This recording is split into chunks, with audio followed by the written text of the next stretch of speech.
Hello everyone, आप सभी का फिर से स्वागत है। ये घटना चक्र पॉलिटी का डिस्कशन है जिसमें आज का टॉपिक है राष्ट्रीय प्रतीक। काफी महत्वपूर्ण टॉपिक है, 2 से 3 बार इसको रिवाइज कर लीजिएगा। सबसे पहले इसको डिस्कस करेंगे, इसके बाद इस पर आधारित अब तक जितने भी प्रश्न पूछे गए उन सभी प्रश्नों को एनालिसिस करेंगे। डिस्कशन को स्टार्ट करने से पहले मैं बता दूं कि इसका पीडीएफ अवेलेबल है। अगर आपको पीडीएफ चाहिए तो Telegram channel, Telegram quiz group या चैनल के कम्युनिटी बॉक्स में जाइए, वहां पर इसके रिगार्डिंग में इंफॉर्मेशन को अपडेट कर दिया गया है। तो चलिए स्टार्ट करते हैं। भारतीय झंडा संहिता में उल्लेख है कि राष्ट्रीय झंडे के रंगों और उसके मध्य में चक्र के महत्व का यथेष्ट वर्णन डॉक्टर राधाकृष्णन के द्वारा संविधान सभा में किया गया था। डॉक्टर एस राधाकृष्णन ने स्पष्ट किया है कि भगवा या केसरिया रंग त्याग या निस्वार्थ भावना का प्रतीक है। हमारे झंडे के बीच में सफेद रंग हमें सच्चाई के पथ पर चलने और अच्छे आचरण की प्रेरणा देता है। हरा रंग मिट्टी और वनस्पतियों के साथ हमारे संबंधों को उजागर करता है, जिन पर सभी प्राणियों का जीवन आश्रित है। सफेद रंग के मध्य में अशोक चक्र धर्म के राज का प्रतीक है। चक्र प्रगति का प्रतीक है। जड़ता प्राणहीनता का प्रतीक है। चक्र शांतिपूर्ण परिवर्तन की गतिशीलता का प्रतीक है। भारत का राष्ट्रीय ध्वज तिरंगा 3 रंगों की पट्टियों में विभाजित आयताकार है। ध्वज की लंबाई और चौड़ाई का अनुपात याद रखिएगा 3:2 है। ध्वज की लंबाई और चौड़ाई का अनुपात कितना है? 3:2 है। सबसे ऊपरी पट्टी में गहरा केसरिया रंग जो कि साहस का प्रदर्शन करता है। बीच में श्वेत रंग है जो कि शांति और सच्चाई का प्रदर्शन करता है। और सबसे नीचे हरी पट्टी जो कि उर्वरता तथा समृद्धि का प्रदर्शन करता है। ध्वज के बीच की पट्टी में एक नीला चक्र है जिसमें 24 तिलियां हैं, जिनका प्रारूप सारनाथ में अशोक के सी स्तंभ पर बने चक्र से लिया गया है। यह न्याय का प्रतीक है। पिंगली वेंकैया के द्वारा भारतीय राष्ट्रीय ध्वज को तैयार किया गया। संविधान सभा के द्वारा 22 जुलाई 1947 को राष्ट्रीय ध्वज का वर्तमान स्वरूप स्वीकृत किया गया। भारत का राज्य चिन्ह सारनाथ स्थित अशोक के सी स्तंभ की अनुकृति है। भारत सरकार के द्वारा इसे 26 जनवरी 1950 को अपनाया गया। इस पर नीचे देवनागरी लिपि में सत्यमेव जयते लिखा गया है जो कि मुंडकोपनिषद से लिया गया है। भारत का राष्ट्रगान जन गण मन 24 जनवरी 1950 को संविधान सभा के द्वारा आधिकारिक रूप में अंगीकृत किया गया था।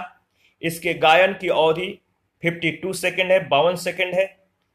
27 दिसंबर 1911 को भारतीय राष्ट्रीय कांग्रेस के कलकत्ता अधिवेशन में इसे पहली बार गाया गया था।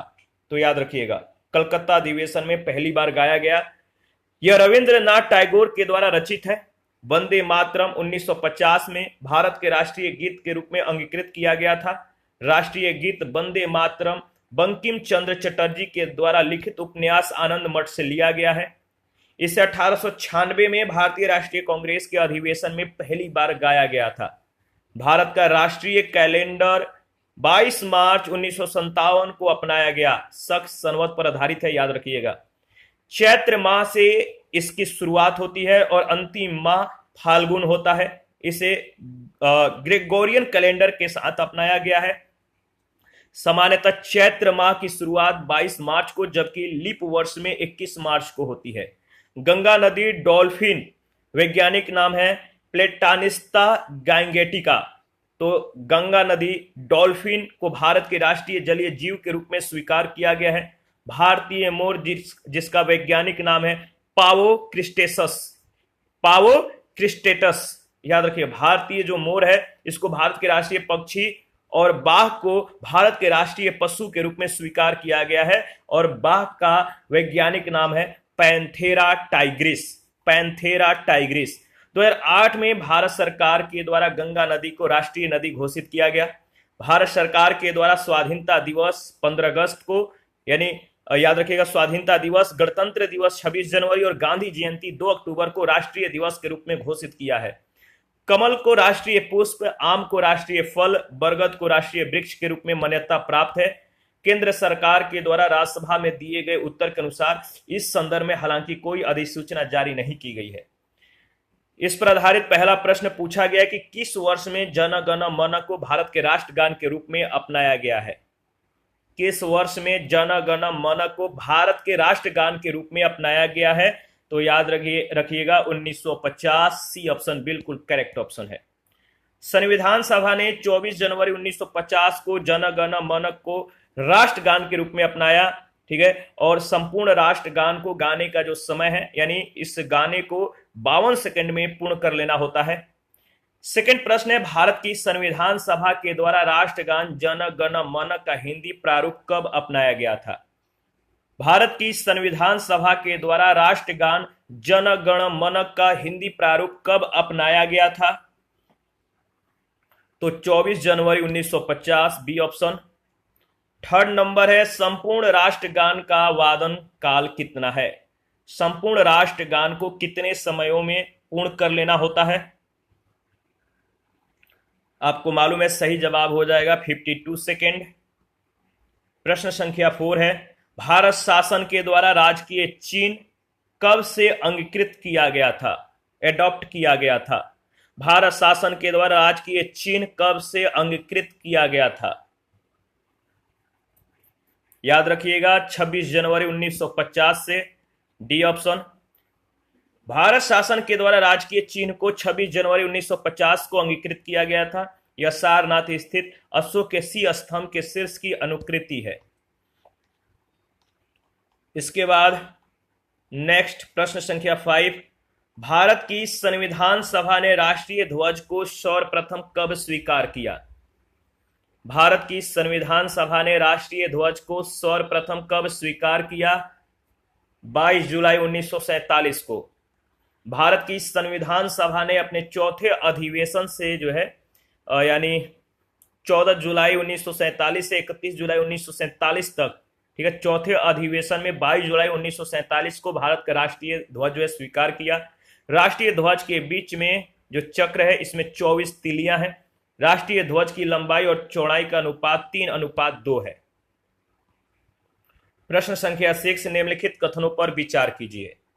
पहला है, भारत की संविधान सभा ने राष्ट्रीय ध्वज का प्रारूप 22 जुलाई 1947 को अपनाया था। क्या यह सही है?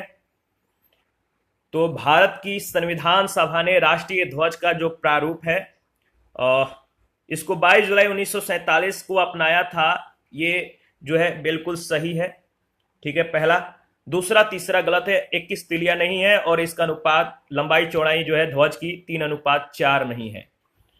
तो 24 तिलियां होती हैं और जो अनुपात है वो कितना है? 3:2 का है, न कि 4 का। 7 नंबर है, भारत की संविधान सभा ने निम्नलिखित में से किस तिथि को राष्ट्रीय ध्वज को अपनाया?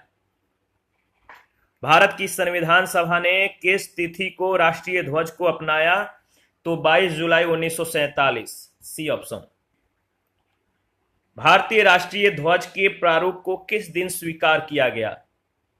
भारतीय राष्ट्रीय ध्वज के प्रारूप को किस दिन स्वीकार किया गया? 22 जुलाई 1947, बी ऑप्शन। भारत की ध्वज संहिता 2002 के अनुसार भारत के राष्ट्रीय ध्वज के बारे में निम्नलिखित कथनों पर विचार कीजिए। कथन पहला कह रहा है कि भारत के राष्ट्रीय ध्वज का एक मानक अमाप 600 mm गुणे 400 mm है। तो बताइए क्या यह सही है?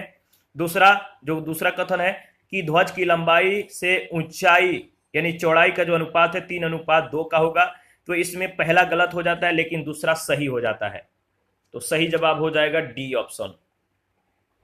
भारतीय ध्वज संहिता 2002 में भारत के राष्ट्रीय ध्वज से संबंधित नियम, रिवाज और औपचारिकताओं और निर्देशों का उल्लेख किया गया।